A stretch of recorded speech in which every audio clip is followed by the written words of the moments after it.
morning, everyone. What a beautiful full room of people we have here on this gorgeous day. Look at this view, and can I just thank Segregated Country Club for doing an amazing job with this breakfast, but look at the renovations to this facility. I think the full room and the diversity of the folks in this room, including our large business community, our small business owners, and our nonprofits, along with our delegation, just show kind of the community that we're building here in Taunton and with the Taunton Area Chamber. So we're pleased today to provide an opportunity for you to hear from our delegation, and I think it will be a very informative discussion. So thank you all so much for taking the time to be with this group today. So joining us today is State Senator Kelly Dooner, representing the City of Taunton, towns of Berkeley, Dighton, Raynham, Rehoboth, and Seekonk in the County of Bristol, and the towns of Carver, Marion, Middleborough, and Wareham in the County of Plymouth. State Representative Lisa Field from the 3rd Bristol District, representing parts of Taunton and Easton. State Representative Dennis Gallagher of the 8th Plymouth District, including the towns of Raynham in Bristol County and Bridgewater in Plymouth County. State Representative Norm Orrall of the 12th Bristol District represents parts of Taunton, towns of Berkeley and Lakeville, and parts of Middleborough. And last at the table, but not least, Justin Thurber for the 5th Bristol District, consisting of the towns of Dighton and Somerset and parts of Swansea and Taunton. Please note the signs on your tables where you can learn more about each of our delegates and the committees on which they serve. So I want to thank our sponsors today, silver sponsors Bluestone Bank, Bristol County Savings Bank, and TFed Credit Union. If you didn't see Nelson, there he is.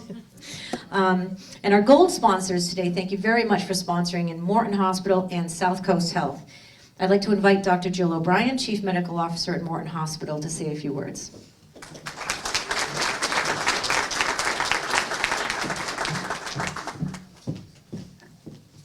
Good morning. What a packed house. Nice to meet you all, and I look forward to hearing from you. So I want to say it's an honor to be representing Morton Hospital as a sponsor of today's event. We are looking forward to hearing from our elected representatives about the great work they're doing to support our community. And I want to thank the Chamber for giving me the opportunity to speak for a few minutes on the exciting updates that are happening around Morton Hospital. So my name is Jill O'Brien. I'm a practicing internist and hospitalist. I serve as the Chief Medical Officer at Morton, along with the Medical Director of the Hospital Medicine Program. I entered my role in October, and I couldn't be more proud to work for Morton. Prior to my role, I worked at the Miriam Hospital for the past 16 years as a hospitalist and held system roles in Brown University Health as the Senior Medical Director of Utilization Management and as the Vice President of Strategy and Planning. So my prior positions helped me to be perfectly poised to help Morton through the transition into Brown University Health and to accelerate the work that was already happening at Morton Hospital. I arrived and heard that Morton was a gem of a hospital, and it is. And I feel lucky to have the opportunity to work alongside these great humans and the devoted staff at Morton in service of our community. Our history has not been perfect, but we're learning from our past, and the unwavering dedication of this hospital's leadership, the staff on site, and the provider corps is sure to see us to be the brilliant diamond that we know we are. Still local, now limitless is a truism. The integration with Brown has helped us to realize new opportunities, and I'd like just to highlight a couple of those. So we've introduced new surgical capabilities. We have an endobariatric service, which is one of the only hospitals in the area that offers a minimally invasive weight loss option in our Center for Weight Control. Our Center for Sleep Medicine has achieved 15 years of accreditation, and next month we will perform our 100th Inspire implant, which is an innovative treatment option for patients with sleep apnea who cannot tolerate the CPAP mask.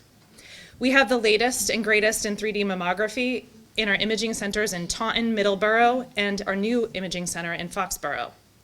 We've made critical investments in our patient care equipment, including new hyperbaric oxygen chambers at our Center for Wound Healing, new OR equipment, and new diagnostic imaging equipment. We're also rolling out a new EEG capability, and if any of you are watchers of The Pit, it was on the final episode. And we are the first in the area to have that. We've also grown our network of medical specialists. Over the last year, we've added providers in neurospine surgery, interventional radiology, orthopedics, gastroenterology, and urology. And in August, I'm excited to announce that we will have our first Brown Health Medical Group Primary Care of Massachusetts practice in our Northwood site. We are going to have 2 new primary care providers to the area, which will service 5,000 new patients. I think we just, yeah. Yep. And we're not going to stop there. We're going to recruit more primary care providers to the area because that's essential to the health and wellness of our community. On June 16th, we're hosting a Chamber Business After Hours event at this new practice, and we hope you all can join us. Over the next few months, we are implementing palliative care at Morton Hospital, and we are excited that we are now recruiting for a new neurology practice on site at Morton. We're making great strides in quality improvement and patient safety. We've revamped our provider-based quality and peer review committees and added new morbidity and mortality conferences for our emergency and hospital medicine departments. We've seen steady improvement in most of our quality metrics. Specifically, since October, we've had 0 pressure ulcers, 0 surgical site infections, 0 catheter-associated bloodstream infections, and only 1 catheter-associated urinary tract infection. We're incredibly proud to be a part of the positive change that's happening at Morton as we continue to grow and evolve. Our hope is that our community feels this momentum as well and takes pride in their community hospital as a trusted place of healing, compassion, and progress. Thank you for your time, and I look forward to meeting all of you, learning how we can continue to strengthen the care we provide to our community. Thank you.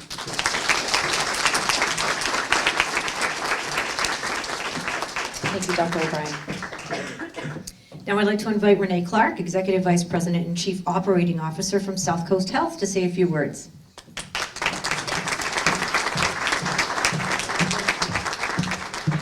Thank you, and good morning, everyone.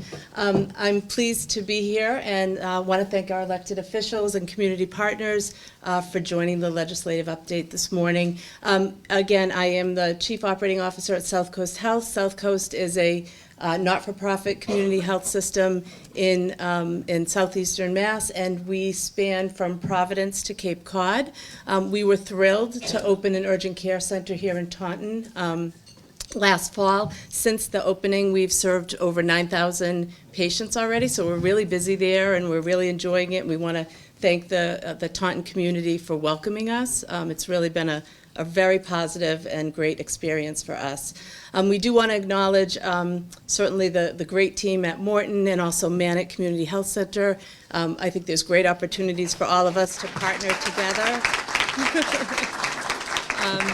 I think there are great opportunities. You guys do amazing work, and we're happy to be sort of here in your neck of the woods and look forward to any future collaborations we can have together. Again, I just want to thank everybody for being here today and for giving me the mic for just a minute. Thank you. Enjoy the morning.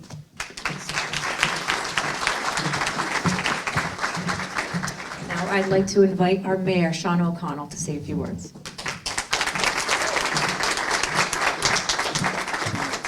Thank you, Chris. Good morning, everyone. What a great way to end our week all together here. It's always so nice when we have all the amazing businesses, organizations, individuals together in the same room that make Taunton the great place it is to live, to work, to own a business. And I just want to point out real quick, because I know we want to hear from our legislators, our legislative delegation, who we are so grateful for being here today. But what I want to point out is that right now, across the state, communities are facing budget crises. And they're laying off people, they're cutting positions, they're going to the taxpayers for Prop 2.5 overrides. And it's a real struggle and a real problem, but we're not seeing that happen here in Taunton. In Taunton, we are strong.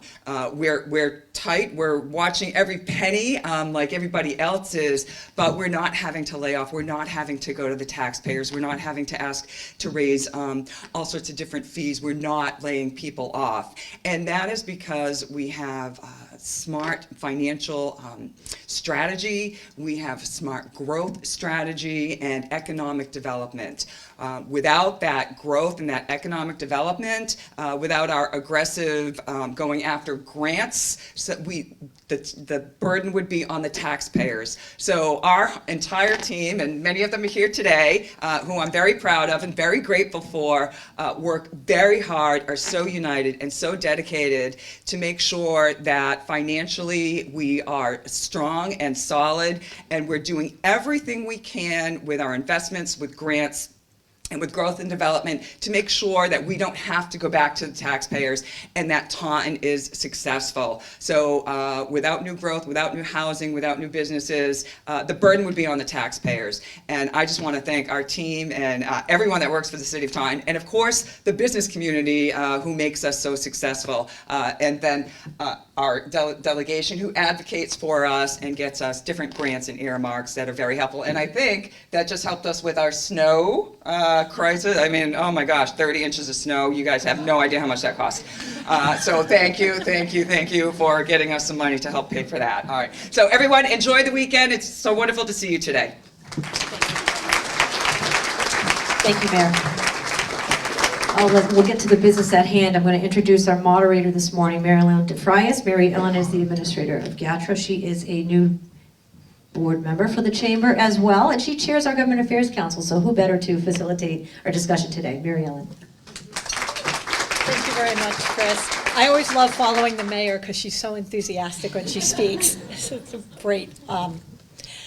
So what I would like to do is give each of our panelists an opportunity for some brief opening remarks. I am going to be a little harsh on the brief part, everyone, but we are specifically looking for you to do a little introduction and your committee assignments so that we do know what committees you're serving on, which will help drive some of our questions. And I will start with Senator Dooner. Perfect. Well, good morning, everybody. State Senator Kelly Dooner. I'm actually super excited to be here today because the past two I've had Ways and Means hearings as they were taking place, so I was in and out of here. And didn't really have the chance to talk to you guys and answer questions. So really excited to be here. That is the main committee that I am on, is Ways and Means, which is something I fought really hard for. It's not easy to get on that committee as a freshman, but I felt it was so important as somebody who's fiscally conservative. I wanted to see every inch of the budget. I wanted all the department heads in front of me so when they're testifying I can ask those tough questions.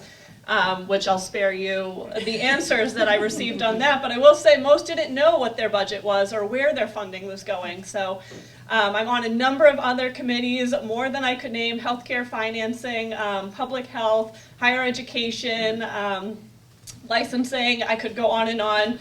I am one of 5 Republicans in the Senate, so we get put on a significant number of committees, as you have to have, there needs to be bipartisan on all the committees that we serve. Are you going to ask us our priorities later? Yes. Okay. All right, I'll pass it off. Thank you, guys.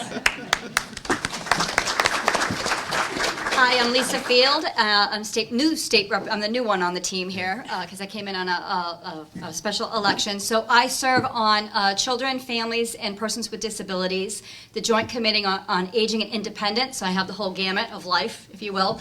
Bonding, capital assets, so there's a money committee, as well as consumer protection and licensing. And I just want to say how great and important it is to be here with business. We have folks from education, from healthcare, the whole gambit of business, as well as our nonprofits, because we're all a team, just like with the elected officials, because we really need to ensure that we're protecting our citizens and making sure that everyone has the tools they need to be successful. So thank you for being here and look forward to the conversation. Yes, good morning, everyone. Dennis Gallagher, State Rep for the 8th Plymouth District, which is all of Bridgewater and all of Rainham, 2 counties, 2 towns. My committee assignments are the Joint Committee on Labor and Workforce Development and the Joint Committee on State Administration and Regulatory Oversight, and the House Committee on Intergovernmental Relations. We'll be down in Mass Maritime to tour that facility at the end of the month of May, and the House Committee on Steering Policy and Scheduling, which is bills that are in, that have come out of committee that have been moved forward or voted on favorably. They go to the steering committee and they get moved forward to the next step. So that's an important committee. The one that I do cherish and I do like, and I've learned an awful lot, is Labor and Workforce Development. We've had many, many hearings. We actually have a hearing on Wednesday for a piece of legislation that was a late file that the committee chair and the speaker said, well, let's give this a hearing. Usually if it's a late file bill, leadership needs to like say, okay, that's a good idea, let's have a hearing on that if it's late file. So there are still hearings going on up there. Next week is our busy week where we will pass our budget and then it goes on to the Senate. Those are my committees, and I've been having a great time up there, learning a lot about the process. But Labor and Workforce Development have learned a lot about the needs and so forth of our labor workforce. So thank you.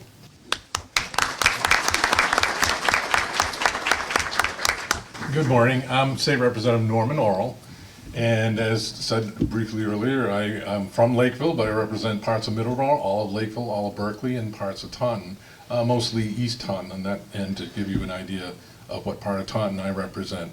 I'm in my 4th term. I am on the committees, and my background is in civil engineering, so I'm on mostly committees that are infrastructure related. I'm on the Committee on Transportation, the Committee on Bonding and Capital Assets, the Committee on Municipalities, which is dealing with all things municipalities, and the Committee on Ethics, House Committee on Ethics. In addition, I recently became a co-chair of the House Caucus on Food Safety and Food Systems, and that's the 2nd largest caucus in the House, second to the Democratic Caucus. So our focus is on the food systems, providing food for people, protecting farmland, helping agricultural industry. It runs the gamut. So I'm honored to be on that as a co-chair in the House side.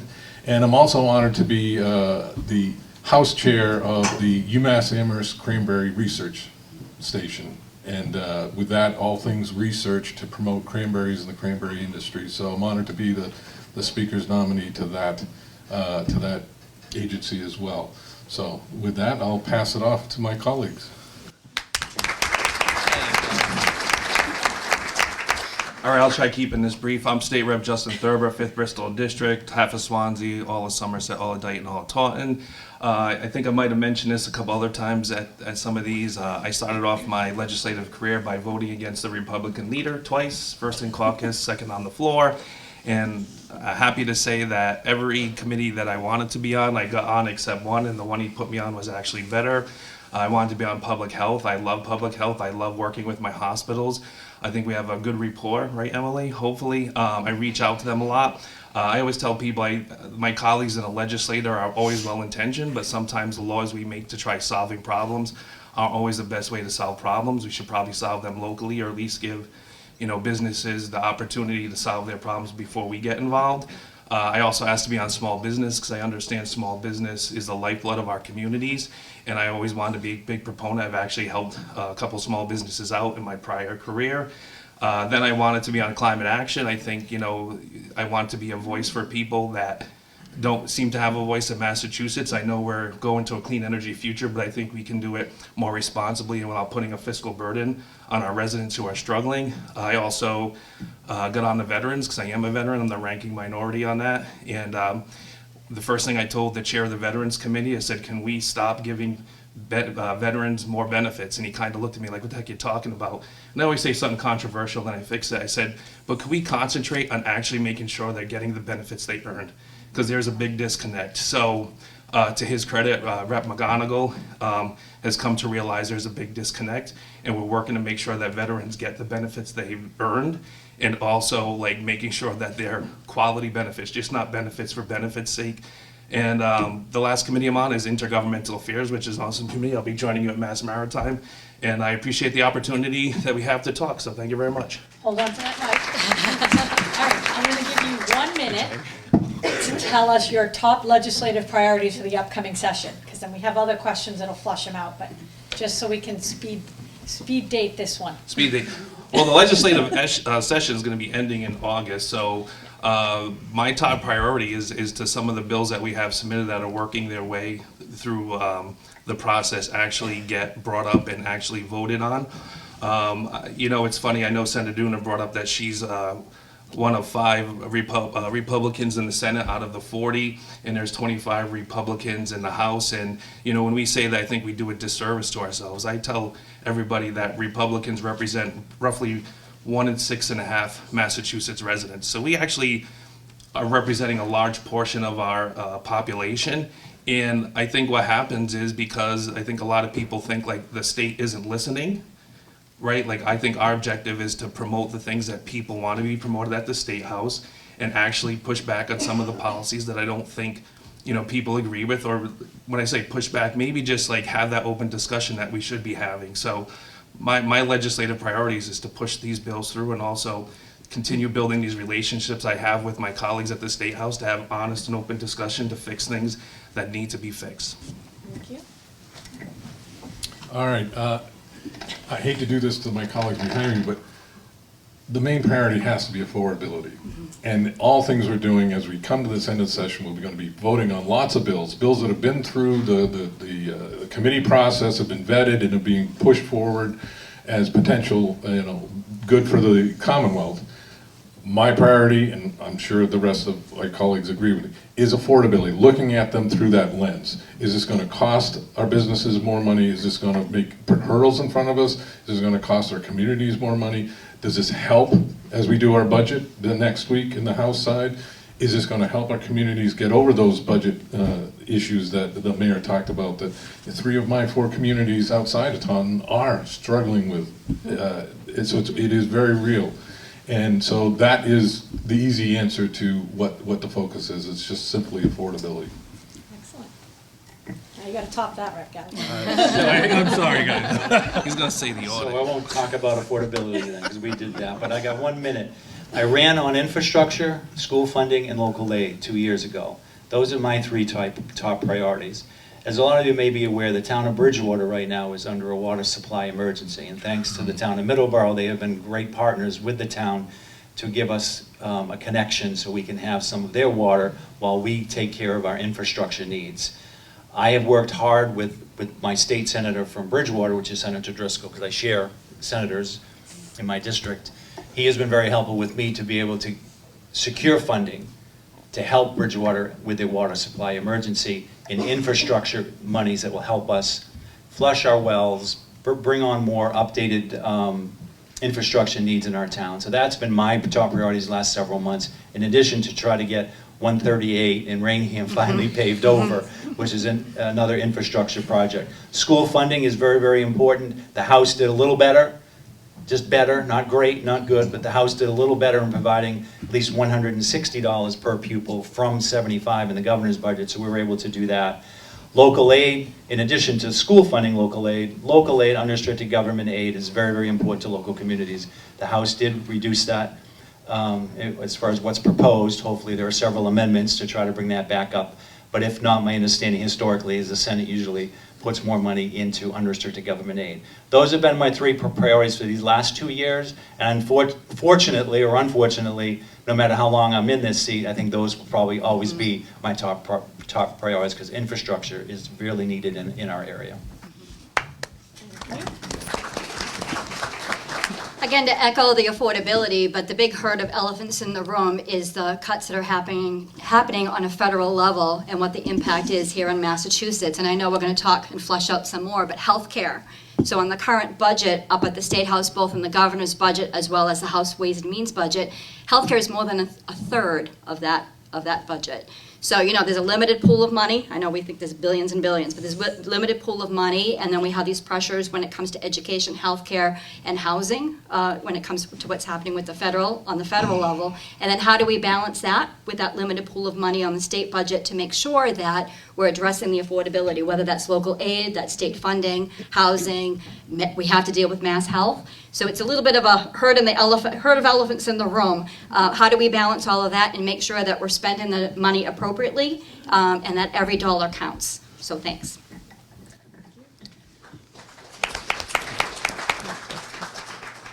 And I'll start by echoing affordability. You're going to hear that a lot today, whether it's local aid, Chapter 70, which many of you know I've been a huge advocate for Chapter 70. It is not equitable for all the communities here in the Commonwealth.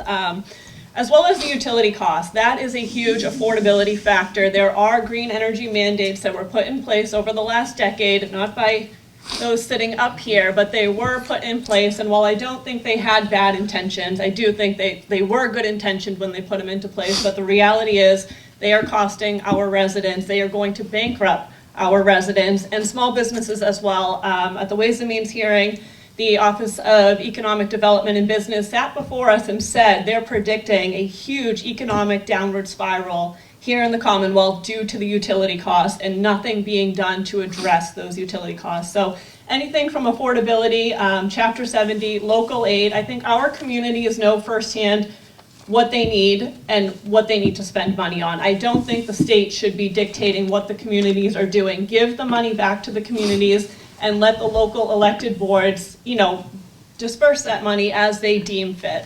There's a huge inequitable amount right now as far as, I feel I have a unique perspective because I have the city of Taunton, which is a gateway city. I also have towns like Berkeley, Dighton, 5,000-6,000 people, Marion, even under that. So I feel I have a really diverse perspective as far as community needs, which means I have to advocate for a lot of different areas up on Beacon Hill. But I think the one thing they all have in common is the affordability aspect, not enough local aid, not enough Chapter 70 funding, and healthcare as well. That's actually, I believe it's over 50% of our budget now. 53% is what I last read for FY 2025, and that's only grown.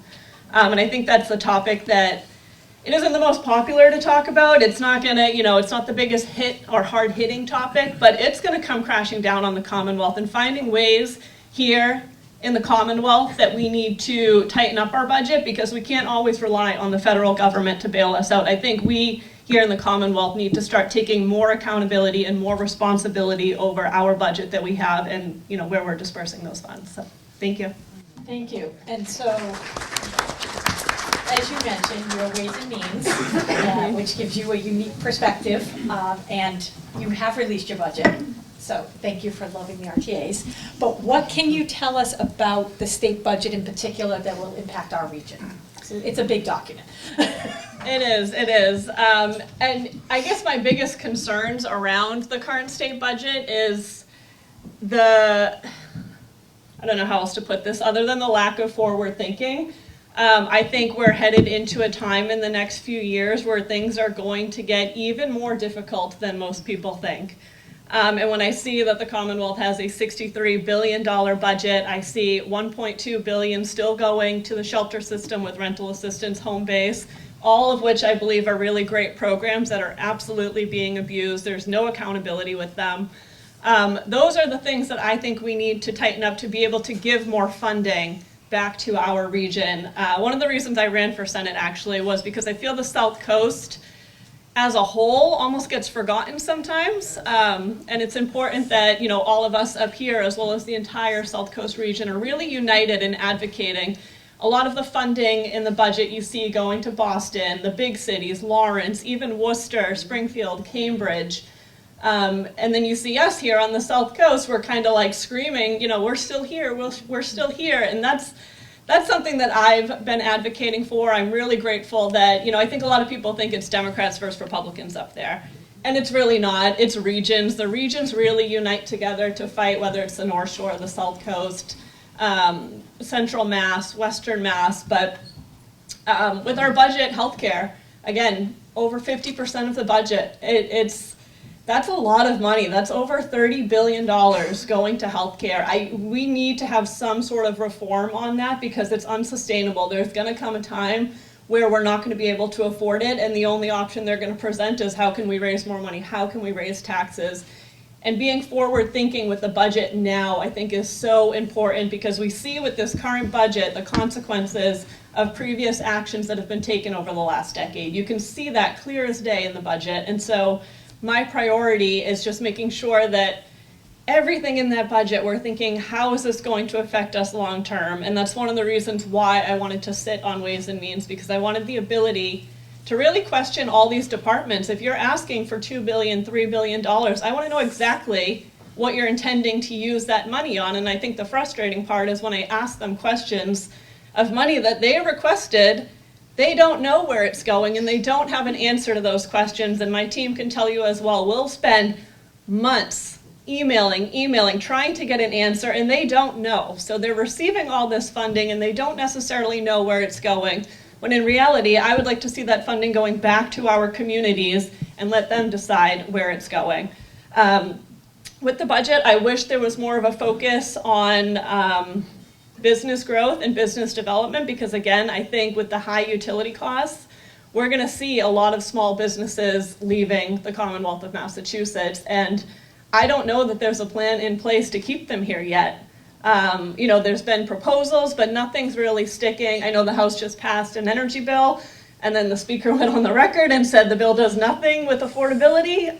So it's a frustrating process, and our budget, I think, is, I guess, for lack of better words, and to be transparent, there's just no accountability with it. It just keeps increasing, yet our communities have nothing to show for it. And I believe the South Coast, even as a whole, doesn't have a lot to show for it, yet it has doubled in the last decade. That's a problem and definitely a priority of mine serving on Ways and Means. Thank you so much for that. I'm going to take a little bit of moderator prerogative and move to Rep. Fields for the next question, because you touched on healthcare. So what are you seeing as the state's response to the impact of federal cuts to Medicare, Medicaid, housing, and education? I'm going to focus on healthcare because we could be here all day for all the Exactly. other issues. We have a lot of Yeah, healthcare yeah, a people lot of here. healthcare people. So as you know, in the fall, those of you in healthcare, in the fall we did a supplemental budget to shore up the hospitals and community centers, particularly the hospitals that are 65% or more public payer. So that's Medicare and Medicaid. Medicaid, for those of you who are not familiar, that's our program of that is Mass Health, which is a huge chunk of the business, a huge chunk of the population. There's about 2 million people that are actually under Mass Health. So cuts to that actually are devastating, not only in terms for those folks, but also in terms of our hospitals and also our community centers, because that's where people go when they don't have insurance, because the emergency rooms have to take them, as do the community health centers. So it's really important as we're looking, the House Ways and Means tried to come up with a conservative budget, there's always winners and losers, and now we're dealing with amendments, but really being strategic with those amendments as to how far we can go in supporting especially our community hospitals that have high public pay, as well as our community centers. So, I talked to Manette earlier today about the importance of Navigator, making sure that, we have folks, case managers on the ground to be able to reach out to families and individuals to make sure that they're following the federal rules so we're able to get reimbursements. That's number one. Number two, we're really trying to focus, especially out of bills that came out of aging and independence. We have a lot of seniors that are aging in place, to make sure that every dollar that's spent, whether it's PCAs or in-house nursing or public health nurses, that every dollar spent, we actually get a lot of return for that, rather than having them in high-cost nursing homes. So there's a lot of that as we balance the overall budget to make sure that we're not losing those important community programs in the process. Great, thank you for that. Rep. Gallagher, are there any initiatives to strengthen partnerships between local employers, public schools, and higher education to better align training with job opportunities? That's a loaded question, but I'm didn't ready say to this was answer it. easy. I'm ready to answer that. To give myself the two or 3 minutes that I'm going to need, 2 major things. One of them is a bill that we passed in January called the PATHS Act, and what that PATHS Act does, it requires public bids of $10 million, at least $10 million, to institute and maintain a apprenticeship program, and requires them to hire at prevailing wage. Now, what does that do? I'm a very advocate for vocational and agricultural schools. I think those are very, very important. We're seeing enrollment increase in those 2 areas, and I've had tours of both of our schools the past couple of years, and I know we're going to be opening up the new Bristol Plymouth School this fall. But vocational and agricultural education is very, very important, and that PATHS Act will give people that don't want to go to the traditional college route, but have a certain trade that they want to invoke in. This will give them a great opportunity for them to work with a developer on a project, a public project, that public money is going to be spent on. So that is a big key as far as education, prevailing wages, and helps our apprentices get the time that they need, because I think they have to get some sort of a time requirement, hours required for their apprentice to move on in the area. So I think that's a very important a piece of legislation that we passed to help vocational schooling and students that are in that field. The second piece, which is just as important, and I was happy this past summer or not this summer, last fall, is to host my first briefing at the State House. In my first briefing, I was asked to put something together for the SEED program, which is very, very important, the Southeastern Economic Development Corporation.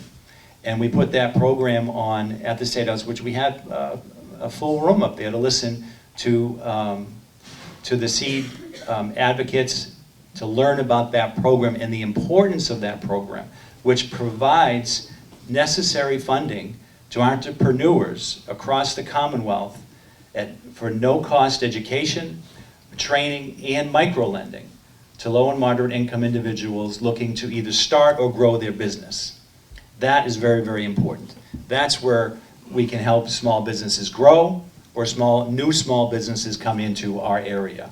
I currently have an amendment to the current budget to put another $100,000 into the SEED and the Common Capital Program. So if you haven't sponsored number 587, you still have time to co-sponsor 587 of my amendment to the budget, because they need an additional funding to help with that program. So the PATS Act and the SEED program are two very important pieces of legislation that I've worked on, and I think will help our communities with small businesses and in education. Excellent, thank you very much for that. So staying on the business track, Rep. Orrall, which I should point out is now the Dean of the Delegation. Yes, yes. So he is our longest serving member right now.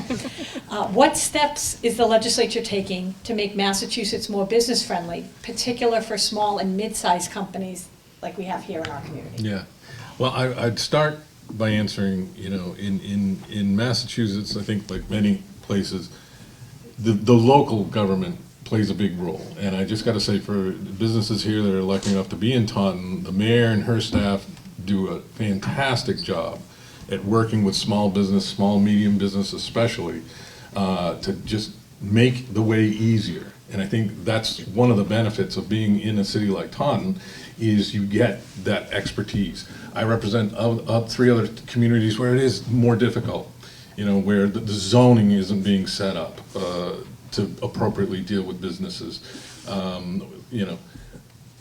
So it's our partnership as legislators with our local governments that really makes one of the biggest difference in hearing back from them where they need help and et cetera. But what are some of the things? If you're in Taunton, it's been going great. We've all seen it happen, the downtown, et cetera, businesses everywhere. When we have our ribbon cuttings with the chamber, you always hear how helpful the city was to getting them to that spot. So at the state level, some of the things that have been done in a positive way is recently the governor's filed an act, I think Commonwealth Wins Act, I think they've been calling it. And again, trying to get to some of the startup costs, lowering some of the fees for businesses to start up, making it easier, some of the red tape, some of the issues that you face in getting started, especially. So that's one area.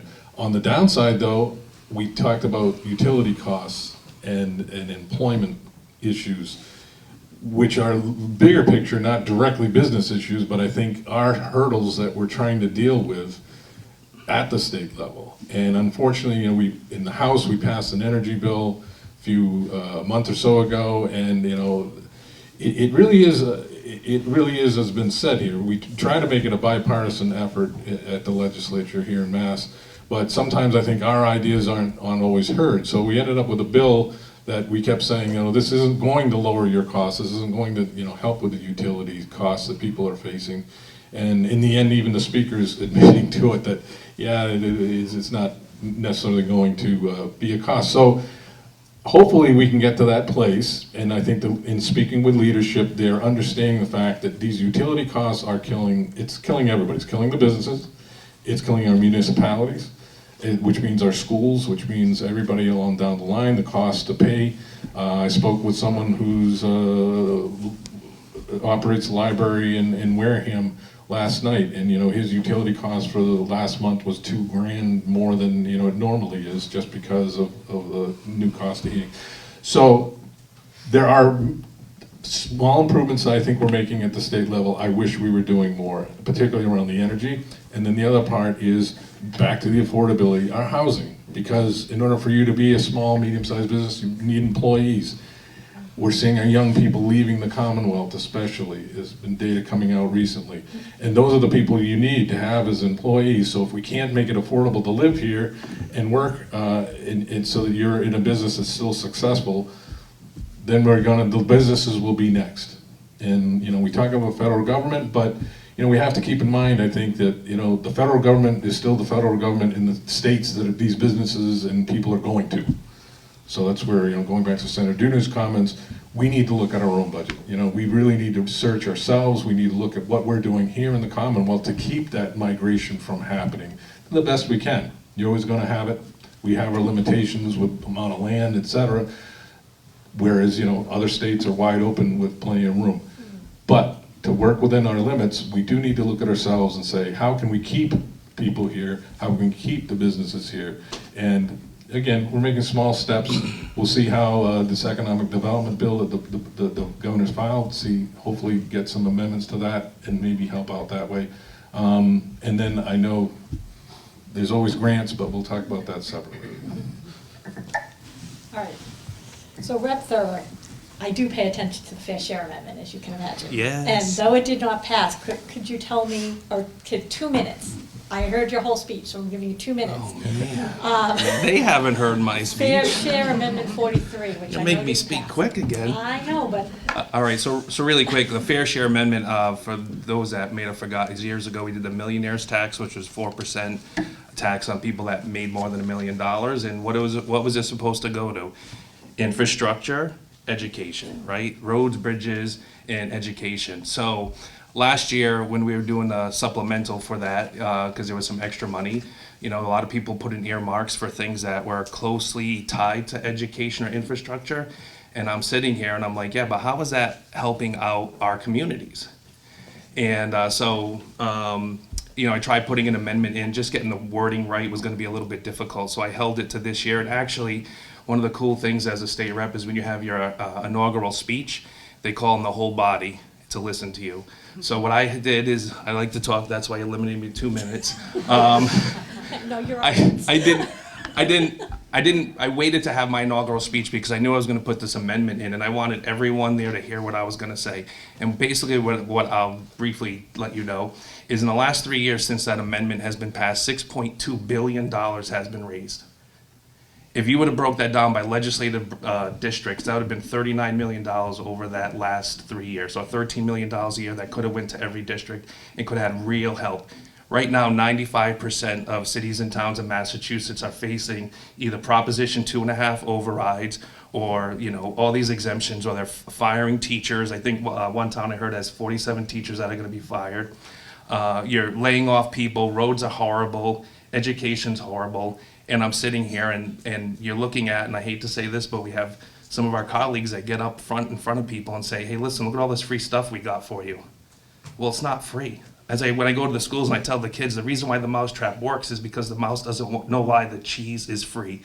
And what we do is we sit up there and said, hey, listen, we're giving you free community college. We're giving you free school lunches. We're giving $860 million to the MBTA out of this money that was supposed to help people. And what I couldn't abide by is to see my constituents sitting there suffering, having to vote on overrides, can't pay their bills, and we're sitting here telling them how great we are because things are free. So I put a budget amendment in that would have taken surplus money, and really quickly it would have brought in over $600,000 every year to every legislative district at a minimum to go towards roads, bridges, and education, and unfortunately it was voted against. I don't know why. I'm going to put it in again next year. But this is one of those things. I think one of the big issues that we have is, like a lot of things we do as elected officials, we have to tell you the good things. But if we can't be honest, we can't fix the things that are good. So hopefully what we can do is we can have these honest, tough discussions. Hopefully our colleagues, as the senator said, like, this is gonna be in years, it's gonna get really bad. And I think what happened is when we sign bills and we say everything's great and the reality doesn't meet that all the time. Like, I think what we need to do is act now, act quickly, and solve a lot of these problems. So that's what the amendment was. It was gonna give an extra $600,000. It was on a supplement. It was on a supplemental budget, and it was excess money, because you know how they budget for stuff like towns budget, they have free cash, and they can use the free cash. So it wasn't gonna reduce any expenses. It wasn't gonna reduce any money going to any of the cities or towns. It was just gonna be extra money that they could have used to help with roads, bridges, and education. Thank you. Is that quick enough? It was. All right. Rep. Orrall, you Oh my alluded to some grants, and I think there's people here who might want to hear if there's any grant programs that will help, or tax incentives Yep. for local business. Sir, there's lots of grants, and actually, you know, the name of the game, I would say, for help is in the grant arena. And, you know, I know the mayor talked about how, as a city, they're constantly going after grants. So, two quick things that if you don't remember anything else or jot anything else down. First is, a lot of this information can be found online. And there's two portals you can visit. One is called Business Front Door. And that's kind of a central hub that can help you tailor what you're looking for and help you find out what grants might be there for you. The other, besides Business Front Door, number two would be a community one-stop for growth. And that includes for businesses as well, not just the municipalities. And those were designed to be part of the government's website to help navigate the grants, because there are so many. Just to name a few of what you could find, let's say in your industry niche grants, there's State Trade Expansion Program, Targeted Technologies Program, Amber Grant for Women. Well, not this is a state, it's a private grant opportunities for awards up to $10,000. Clean energy grants, digital grants, business bills capital grants, when you're looking for some of that small equipment that you may need to help get through, or maybe a building type stuff, mass manufacturing grants. So, you know, there are, I guess the point I want to get across is that there are a lot of grants out there. And a lot of them are you know, available to particularly women and minority-owned businesses, but also niche areas that we understand are needed in our Commonwealth, and therefore being supported with those state grants and private grants. But, so, just, again, to summarize, just to remember those two things, Business Front Door, just do your Google, you know, do the Google or whatever you use, but Business Front Door and Community One-Stop Grants. And really that, you know, if you're really looking for help, those are the ways you can dive in and you know, call any of us and we'll help you navigate that too and find it, because there really are, and that is the good news that I want to come back to, because I, you know, don't want to be all doom and gloom, but the good news is that I think as a state we really are set up to help businesses with those grant opportunities. So hopefully that helps. Thank you for that. Could we pass it down to Senator Dooner? We are going to start wrapping up with closing remarks, but I also wanted to see in your closing remarks if there's anything that either the chamber or the local business community can do, if you can kind of incorporate that in, and if there's anything in particular you want to touch on utility costs, because I know you feel very strongly about that. You have an extra minute for that. Perfect. I'll kick it off with utility costs. I think much to what Rep. Thurber said, you know, it's a hard conversation to have. I think everybody here wants green energy. We want cleaner energy. That I don't think anybody here would deny that, but we do have to take a step back and ask ourselves, what policies are causing these high delivery fees right now? I think it's easy to point the finger at Eversource, and believe me, I wish it were Eversource. It'd be so much easier to target Eversource on this, but in reality, it is the legislature and policies that were put in place. It's not an easy conversation to have, but it's a conversation that has to be had, and I've actually had colleagues from both sides of the aisle tell me that I'm refreshing because I'm saying the things that they cannot say. And so I think we have to keep having that conversation because we all want clean energy, but at the same time, we can't bankrupt the ratepayers. I think in Taunton, we have a luxury with TMLP where we don't necessarily feel the hit of the electricity costs that almost every other community that I represent is feeling, whether that's business related or just regular residents. Everybody is hurting. I've seen utility bills over $4,000 a month. Nobody could afford that. Nobody. Even somebody with a very well-paying job in the six figures could not afford a $4,000 utility bill. And that's not an inflated number. That's the reality that some people are unfortunately facing. So please stay on your legislators. If we're not your legislators, keep calling them. This is a conversation we have to keep having. It's not an easy conversation to have. It's not a popular conversation to have. But it has to happen because we need some sort of change, or again, we're going to be driving businesses, and it's not going to be necessarily the big businesses leaving. That's not what I'm most concerned about. I'm concerned about the local small businesses who will not be able to afford to stay here because the Walmarts, the Stop and Shops, the Market Baskets, they're going to be able to afford to stay here. But it's the local small businesses that we're driving out, whether that's to New Hampshire, Rhode Island, a surrounding state, or down south, out west. They are leaving because our utility costs are 50% more here in the Commonwealth than a majority of the United States of America, and that's a problem that we have to address. As far as closing remarks go, I just want to thank the Chamber. I think it's so important to have these, to have that line of communication with your legislators. That's always been a priority for me, is to be that line of communication to my district, to the State House. And I really just want to thank the Chamber for always trying to find ways to foster it and always trying to build a relationship with us so that we in return can help the small business community, because we can't help without hearing from you guys. So when you have a problem or there's an issue, I always tell everybody, you know, I can have my own personal feelings on things and that's fine.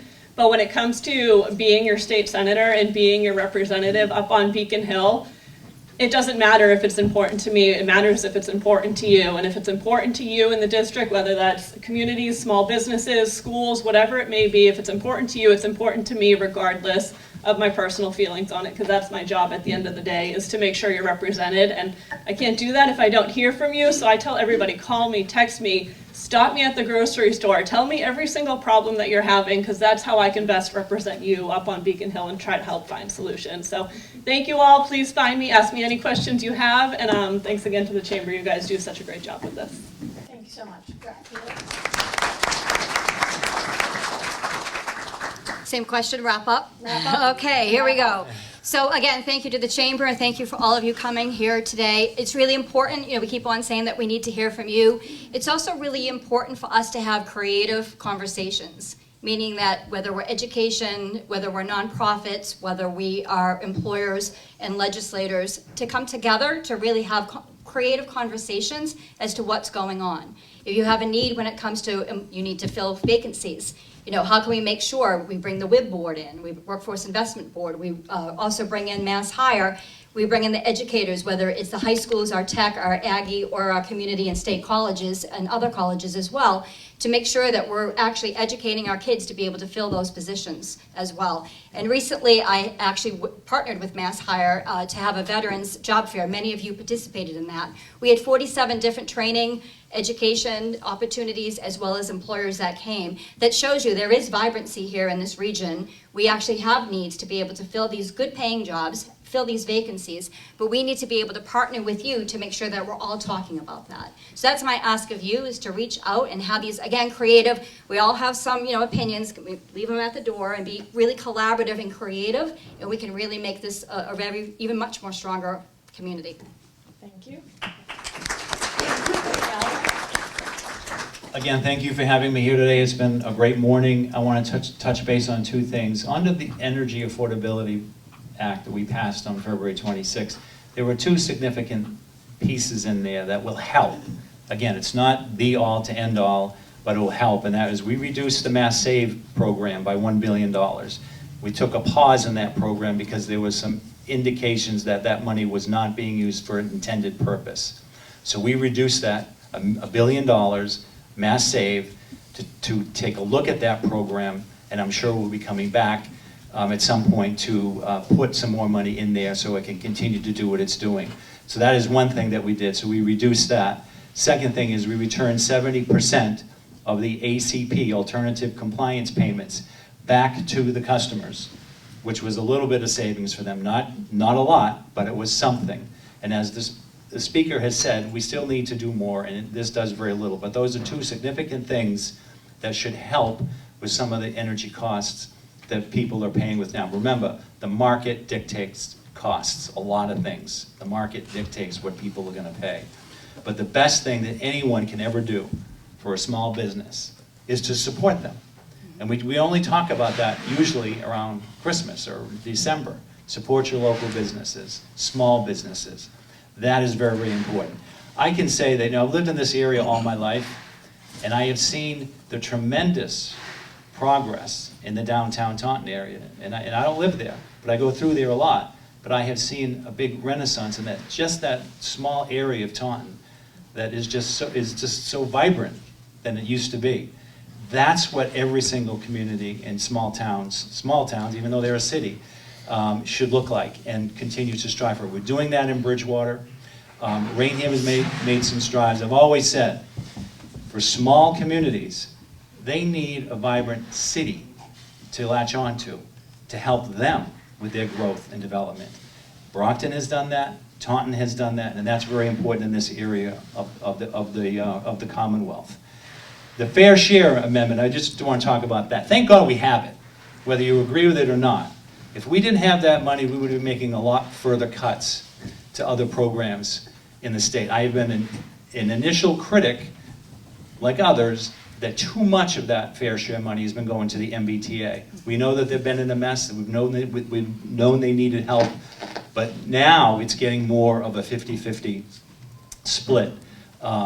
So a lot of that fair share money is in this fiscal 27 budget, which will go towards education and transportation. Chapter 90 monies that we just approved, the snow and ice deficit that we're going to be covering is coming out of the fair share monies and so forth. So thank God we have that pool of money, because we would be in a lot worse shape than we are. And I don't think that the federal government really bails us out. We have been bailing them out this past year, as we did with the SNAP program last November, where families were cut off right before the holidays of their benefits. We stepped up to the plate and appropriated those monies to be released to the programs. We have been made whole since, but when the federal government is going to be playing games with people's lives like that, we need to have the funds and reserves to be able to supplement that. In addition to what Representative Field said, we had to step up to the plate to save some of our community health centers and hospitals, because the federal government was not paying them their share of Medicare and Medicaid expenses. And some of them are ready to fold.